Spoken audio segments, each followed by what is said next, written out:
Hey, what's up, guys? Welcome back to the Twin State Podcast. We're your hosts, Luke and Jackson Hershey, twins from Charlotte, North Carolina, same face, two opinions, and we are so excited to be back with another episode. I think one that y'all are going to be really excited about. And if you know us, you're going to be excited because I'm a diehard Duke fan and Jackson's a diehard UNC fan, and we got a Duke football player hopping on. Before we tell you who that is, we got to talk about the NFL draft because it's literally one of the biggest really events in all of sports, one that me and Jackson wait all year for. And I really am so excited because I really think this is finally the time where the Panthers had the perfect draft. We went into the first night not knowing who we were going to get, and Dan Morgan picked a wide receiver for Bryce Young, which we needed so badly. And T Mac is going to do some amazing things. You finally have a wide receiver room. Honestly, probably the most stacked wide receiver room the Panthers have ever had, with Adam Thielen, Xavier Leggett, and now you have T Mac on there. So, Jackson, I really want to hear your thoughts on the NFL draft as a whole. And just to hear your thoughts. Yeah, first of all, for the Carolina Panthers, I'm stoked. The offense is looking really good. We drafted really well, but also on the defensive side, we filled some absolutely dire needs. So super excited about that. Overall, it was a really fun draft. Travis Hunter going to the Jags was a bit of a surprise. Cam Ward went one, as we all kind of thought. But overall, a lot of guys got drafted. I think a lot of teams got better, and it's just going to be fun to watch all these guys progress as we go into the NFL season in the later part of the year. But man, super excited to see how this year ends up shaping out, and man, hopefully the Panthers are looking a little better than they were pre the draft. Yeah, I'm so excited. I think this is going to be a year for the Panthers to make a run at the playoffs, and that we're excited for. But we got to talk about who we have as a guest today, just to kind of give you guys a little bit of a background about him. He's someone that really never thought he'd be playing football, and that was kind of God's journey for him. So, like really late in his high school career, started playing football and went to Cornell for his first 4 years, then transferred to Duke and is now starting on the offensive line at Duke. So we've really had just a great time getting to know him, and he's got a really strong relationship with Jesus. And so let's dive into it. Micah Sahakian, let's go.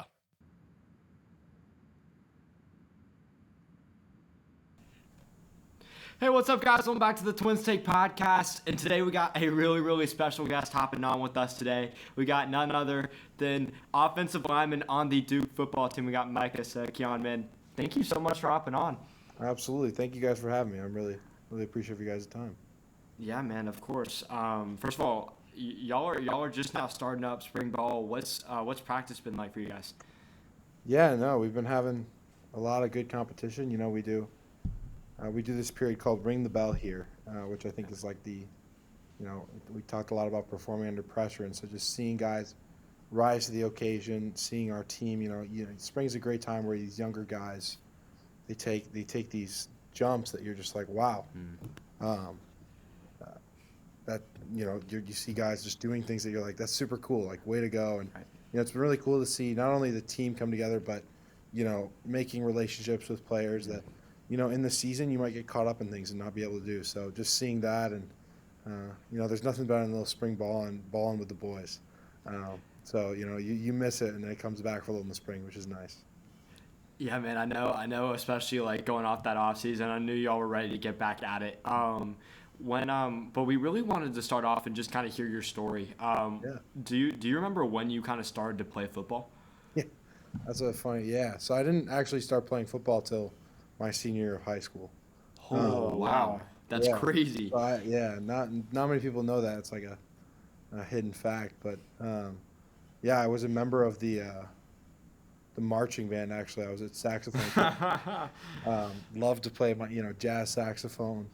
I was not toot my own horn, but I was good at jazz saxophone. That was my thing.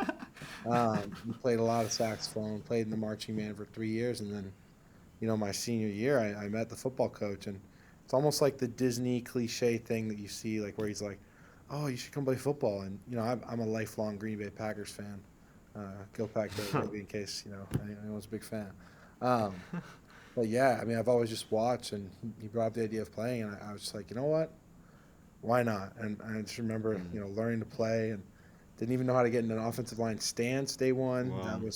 That was all new. But then ended up playing and had a lot of fun back there and back home in Mount Prospect, Illinois. Got recruited to Cornell by God's grace, right? Like I had no business even sniffing. I remember I was planning on going to either go to Alabama or Baylor and major in biology and just be a normal student. But God opened a really cool door through that. Ended up spending 4 years at Cornell. First year I canceled to COVID.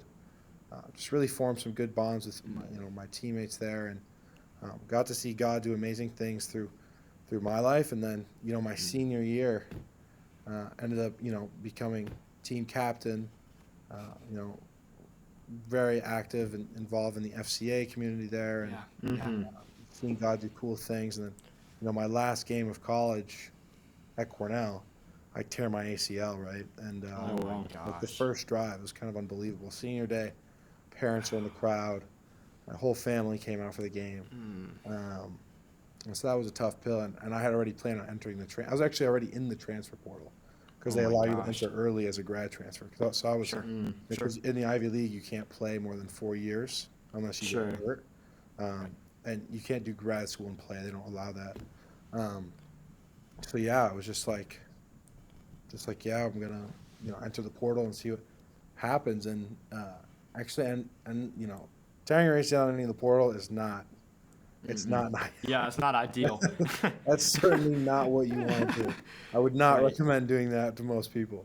But, again, God really did a work and provided me a unique opportunity here at Duke, where I've been, able to recover, able to come back, start a couple games at the end of the year. Just, really be, torn down to be built back up. I've found a really special thing here at Duke, really, special people. And, college football's changing. I'm sure you guys. Right. Absolutely. Right? It's all about money now, and it's all about the transfer portal. But I can say that here at Duke, people care about you more than just a name on a page and more than just a number on the field. And that goes a long way in terms of, not only what you're doing here, but what it looks like in your outlook of life. So, yeah, that's like a shortened version of my story. Yeah. And kind of the ways God has ordained every step. Yeah. Yeah, and you talked about starting your career at Cornell, which I didn't know that you were in the band. That's such a crazy story. Not many people. You guys are like very few people know that. I'll put it that way. That's awesome, man. Dude, I feel lucky to know it now. Was football ever like? I mean, you were going in your senior year. Was there ever an idea in your head like, oh, like that could be like a pathway for me, or was it a complete shock? Honestly, it was a really complete shock. Like, yeah, I'd be lying if I told you like it was planned. Like, really, I was really just walking to class one day, and this coach, Coach Dan DeBuff, shout out to him, great guy. He's still man in the fort there at Prospect High School, but just sees me and just suggested to me, and I thought he was a little. I was like, really? All right, but then I he has a thought, and I'm like, why not? Like, what? What would it hurt? And gosh, I remember that first lift. I've never been so sore. I mean, Coach Seeley here, our strength coach, but that lift was unique. I mean, I never lifted weights. I played pickup basketball. Who doesn't? But just kind of out of the blue and very unique circumstance that led to a very unique story. And I remember telling my parents, they were like, "You want to do what?" Because I mean, like I said, like the marching band had been going pretty well. I've been doing good things. Like I was fairly good at playing music, and I mean, I still do play music, but So it's like everyone was like, "Are you serious? Like, is this really the path? Like, are you sure about that?" Yeah, it's like that meme. You sure about that? Right. You sure about that? Right. So yeah, that's too funny. Yeah. So Cornell offers, you end up going there. What like when you look over your time there? I mean, you did some crazy things there. Like, I mean, you went your 2-time All Ivy League. I mean, there's some crazy stats there. Was that ever like what was your experience at Cornell? Yeah. No. Yeah. I mean, so I kind of touched. You get to Cornell, and we were the only conference, I believe, in the Division I. I'm not sure if that's totally correct, but we were one of the only ones that did not play any football. So you get there as a freshman, you're really excited. You're like, yes, college football is going to be awesome.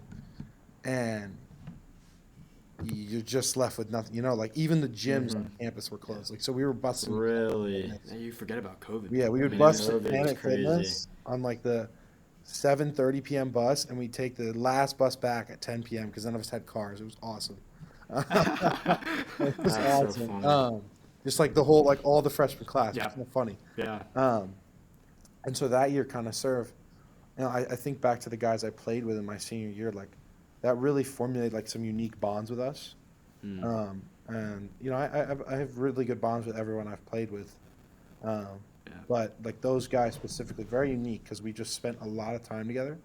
And not having football, you know, you've got to supplement other ways, and so we just hung out together and kind of embraced that struggle and that journey together in that year. But you know, fast forward to my sophomore year, you know, I get some playing time. I ended up starting a couple games, but you know, I'm really just learning the ropes, right? It's because it was like my freshman year, really. But got to learn from some really talented players in front of me. Hunter Norzad, he's playing on the Chiefs now. He was our left. He played tackle for us and just really freak athlete, great guy. Learned a lot from him. And then, you know, Jack Burns is another name. He played at Duke actually 2 years ago. I don't know if you guys would know that name, but just two guys I learned from. Did a lot of learning my sophomore year, and then my junior year just kind of thrown more. You know, you're older. Took some leaps as a player. And like things got better. You know, played a lot better. I started getting some recognition for that, and you know, that was a good year. Took some steps as a program. And then my senior year was really, you know, a really special year, and you know, got like I mentioned earlier on this, but I was able to be voted by my captain by my teammates, which was really it's really cool. That's really one of the. I think Coach Diaz here talks about it, but that's one of the coolest honors in sports, because it's not only. It's not something you can like almost like earn or like persuade. It's truly from your teammates. You know, presuming your teammates do the vote, and so that was a real blessing from above. Like I would have if you. That's really cool. Like for a kid who had never played football until the senior year to be named captain. I love that, man. That was really, really awesome. And then, you know, just going through that year, you know, we didn't have all the success on the field, but you know, the memories. I got to play with my brother. I didn't mention that yet, but my brother committed to Cornell when I was going to my junior year, so we were 2 years apart. And just having that last year with him and with my good friends, that you know, we established those bonds in COVID. Really cool. You know, played, had a really good year. Like myself, and I wish the team had a better year. But like I said, just made some really good relationships, and you know, then the ACL at the end obviously put a little damper, but can't take away from, you know, the story that God wrote, and just seeing so much of the impact that God allowed me to have, and seeing just, you know, to this day, like the friends I made and the memories I made. Right? They talk to you about, like, you know, you remember the plays, maybe you remember the game-winning touchdown, but you don't remember everything. You remember, you know, the guys you lined up with, the guys that were there for you when you tear your ACL, right? You remember that. Right. So much more than you know, the all Ivy or whatever. But yeah, that's like, I guess that's 4 years summed up in a little bit, I guess, if that does justice. Man, I love that. And just before we hop over Duke, I know you mentioned your faith a couple times. We'd love to ask you about that. How big of a role has that played in just your collegiate journey overall? My relationship with Christ is the central foundation for what I'm able to do on the field. I think back to my sophomore year, right? I mentioned, you know, like learning to play as a player and learning under these older guys. You know, I'm a young, like 19-year-old kid. Feels like ages ago. But you know, I'll tell a quick story. But I just remember we're playing Harvard, game 4, and so the way it works in the Ivy League is if you lose more than 2 games, it's really hard to get the title because it goes to the outright winner of the conference. There's no championship game. It's very unique. And so we're playing Harvard. We'd already lost to Yale 2 weeks before, so we had one Ivy League loss. So you really get another Ivy League loss. Can't have another one. Exactly. You guys get it. So I'm in the game. I was like rotating with a fifth year senior or fourth year senior, and we're down 7 points. There's about 3 minutes remaining, and we're driving down the field. We get to about midfield, maybe like 40-something yard line, and we can all feel it, like we're moving, we're gonna score. And so I remember we went hurry up because we wanted to catch the defense. Hurry up. We called the protection. I didn't hear it. And I don't block the wrong guy. I blocked the wrong guy. The guy was supposed to block bats down the ball. And so that's like, all right, that's first down. Second down, we call a screen right to my side. And the defensive end drops. I'm supposed to go catch him, go block him. I'm trying to get him, and I didn't make it. Like, I was just too slow. A young player, just too slow processing. That's a TFL. It's second and like 13 or 14.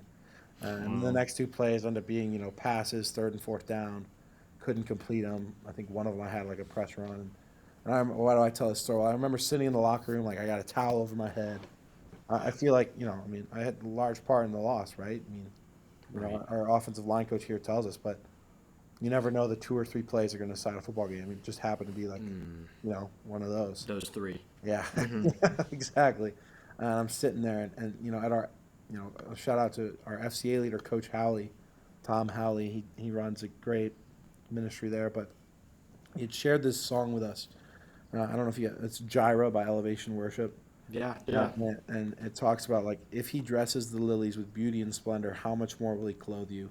And if he watches over every sparrow, how much more will he love you? That's one of the lyrics in the song. This comes from Matthew 6, 25 through 34, that passage about not being anxious. And I just remember I'm sitting there with my towel over my head, just really just disappointed. And those lyrics are just going through my head. And I'm like, yeah. Like, this game gives a lot, but at the end of the day, like, my foundation is rooted in something greater. And so that was a really cool reminder. And so, I played my junior and senior year, and just consistently being able to remember that no matter what I do in the field, it doesn't compare to what Jesus has done for me. And I could be first round draft pick, 10-year NFL career, but at the end of the day, none of that matters if I'm not using my abilities to glorify the Lord and working hard and impacting others out of a position of humility of what Jesus has done for me.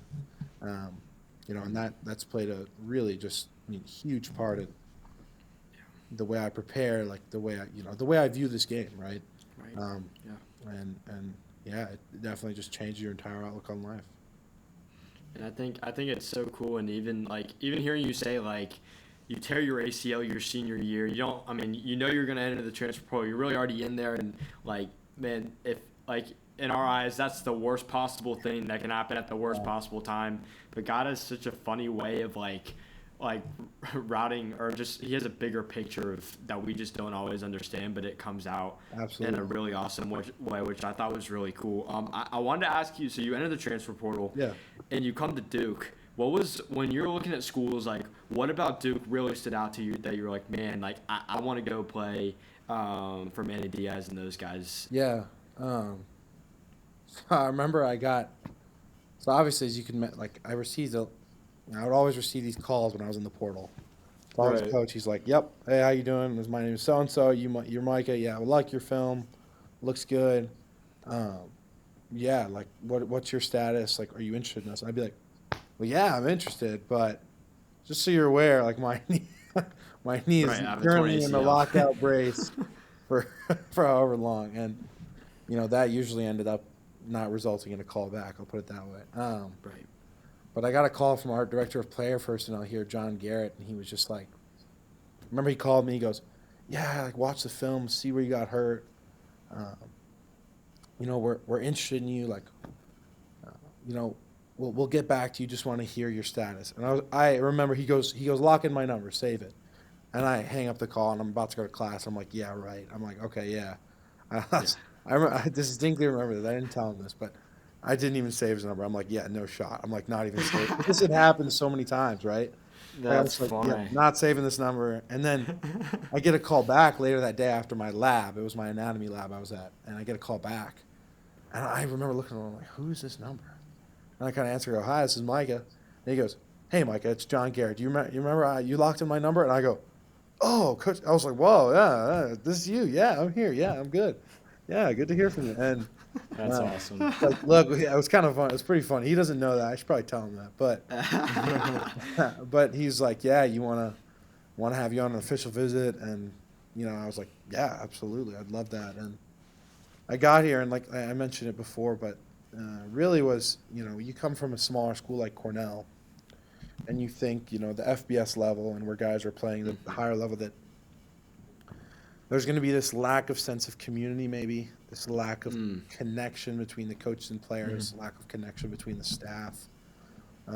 But really, what I found here at Duke is that guys are just, they really work hard, and that really appealed to me. Like I'm, Colossians 3:23, like whatever you do, work heartily as for the Lord, not for man, right? Like, Right. just a bunch of dudes that work hard here, really hard. And then there was just a sense of like, it was a new staff. Coach Manny Diaz had just come in, and there was even like with the short time they've been here, there was a sense of community, camaraderie that you couldn't ignore. And the coaching staff really, they had a great plan for me with my rehab, and we're very understanding with that. And so I just, I remember on my visit, I told my parents, I'd be really stupid to pass up an opportunity like this. Right. And education is also something that's really important to me. And so coming from Cornell to here, I mean, just two major blessings in terms of the education side of things, and setting myself up for later in life too. Yeah, man. I think it probably couldn't have gone any better. And y'all had a season last year where it was like, I mean, there was a lot of like unknown to like a new coaching staff, and Duke literally just proved everyone wrong and still was one of the best teams in the ACC. Do you have any memories looking back at last season at your first year at Duke? Yeah, I wasn't cleared to play because of my knee until mid-September, right? And I didn't end up playing till Miami because I could have only played like the 4 games on my red shirt, so I could save my year. Right. But a couple of like beating UNC at home. Yeah, I love it. I've only man. been here for like, 5 months, but that was awesome. UNC week comes and you can just feel this different buzz in the building, in the locker room, among the players. Like there's just a different, and like in the Ivy League you have these rivalries, right? But it doesn't. It's nothing I don't think like you compare it. No, and just feeling that week, and then down 20-0 at the half, we come back, such a crazy win that game, unbelievable. Just to really, even though I wasn't even dressed, right? Wasn't even eligible, like, but really cool just to see the locker room come together, and then rally, and then, when we played NC State was like my first start that we actually won, and to be able to, contribute to the team in that way, and just it was cool. Everyone that talks about Carter Finley being the loudest stadium, it wasn't that loud, but it was pretty cool environment. And just being able to celebrate in the locker room, but on our Duke football Instagram, they always post post. We take a picture in the locker room. Right. Yeah. Because Diaz says we're gonna, because you work really hard to win, and comes down to these margins sometimes. And so you're gonna commemorate those, and so being able to smile in that photo, knowing that like I played a part was really cool for me, and so just really a cool season to be a part of, with really cool people, and really enjoyed not only the team but specifically like our O-line room, really a bunch of special guys, really funny guys, that you enjoy showing up with every day and having fun with. Man, I think that's incredible. And now y'all are going into this next upcoming season, just about done with spring ball. Do y'all have any main goals going into this season? Oh, yeah. Well, yeah, absolutely. Like no goals whatsoever, But, I'll speak first from an offensive line point. We want to become a dominant run blocking offensive unit. If you look at our statistics, our pass blocking is really elite. In terms of our protection, we've got we can sure protect the quarterback, but taking that next step with our communication and our technique, to be able to become a unit that is formidable in terms of we're up, 4 points, and we need to put the game away. We're just going to run the clock out. And so becoming that kind of a unit that plays with that physicality and that tenacity. Absolutely. And then just as a team, it's about taking steps together. We lost some guys in the senior class. Most notably on the offensive, both sides of the ball, really. Right. Lost some really talented players, but just being able to see the team come together and play as one, right? Because it's easy to, everyone has talented players, but it's the team that can play together, and it's those moments of pressure, right? You can lean on your teammates, and if we do that and we play together, the sky's the limit for us. And so that will lead to all our tangible goals being fulfilled. But new pieces, younger guys stepping up, that togetherness and that playing as one will really it'll fulfill. The wins will come and all the stats will come through that. But that's sort of the main goal. Yeah, I think, and it cracked me up what you were saying about Carolina, because Jackson is a diehard UNC fan. I'm a diehard Duke fan. So the rivalry in our house, it's unreal. And I remember sitting in our living room, and Carolina's up by 20 at halftime, and he's like all cocky. He's like, "No, we're gonna win this." And I'm just like, "No, just wait, just wait." And I remember going in those last 3 seconds, we're both sitting on the couch, and both of us are nervous out of our minds, and he's mad out of his mind, and I was like, just to hold that over him was great. But cool. It's so true. Over the last couple of years, this program has become a powerhouse, and it's been so fun to watch. Now y'all have a new quarterback this season. You're protecting a new guy. How excited are you to be protecting Darian? And what are you most looking forward to this upcoming season? Yeah, I'll say this first. Really enjoyed to get to know Darian. Just a dude that has come in and hasn't, Duke is we require a lot of you in terms of I mentioned we work hard, right? Right. In the weight room, and a lot of expectation, and he has, just flawlessly integrated himself into, being a Duke man, and that hasn't gone unnoticed. Everyone's been, very, very impressed by that. But absolutely. just being able to, play. As an offensive lineman, your back's to the quarterback. So really, whoever's back there, you're going to block for him, right? Doesn't matter. Doesn't matter if my mom was back there throwing the ball, right? It's still going to protect her. Right. But we've been building that relationship, as an offensive line with him, whether it's grabbing a meal every once in a while, whether it be watching film with him, and just seeing the talent. It's very evident.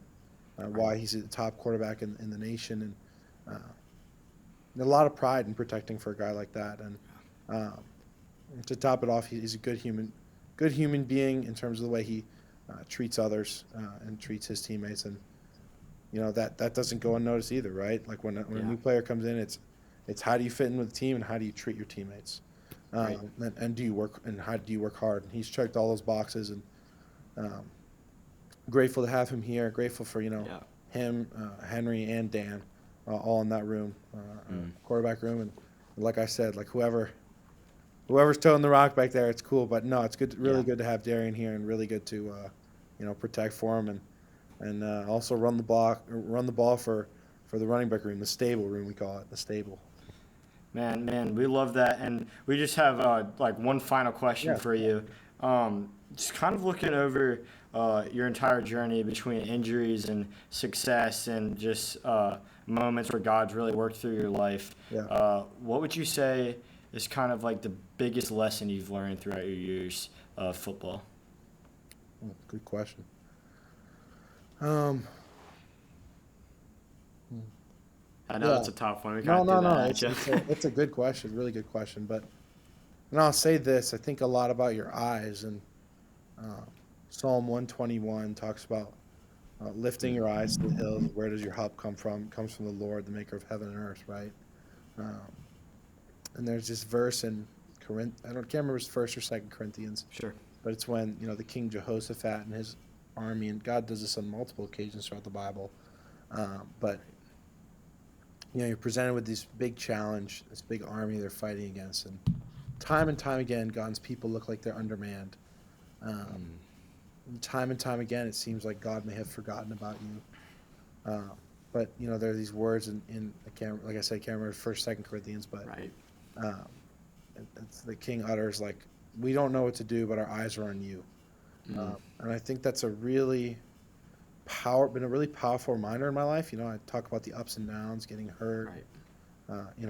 getting that recognition, whatever is coming to Duke, like, and it's in the moments where you might not know what to do. It's honestly in all the moments. It's about where your eyes are, and whether your eyes are fixed on Christ or if they're fixed on the things of this world. And every time that you fix your eyes on something other than Christ, God shows you that.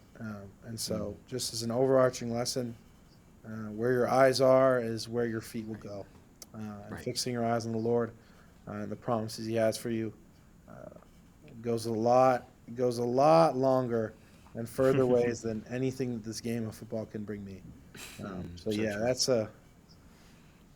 for all the lessons I've learned, that's probably one of the most important ones right there. Well, dude, sincerely, we thank you for just spending a little time with us, talking Absolutely. it up. Thank you, guys. Just a really, really cool story, guys. Go follow him on Instagram, all his platforms, and thank you so much. We're excited for this upcoming season. Awesome. Thanks, guys. Yes, sir.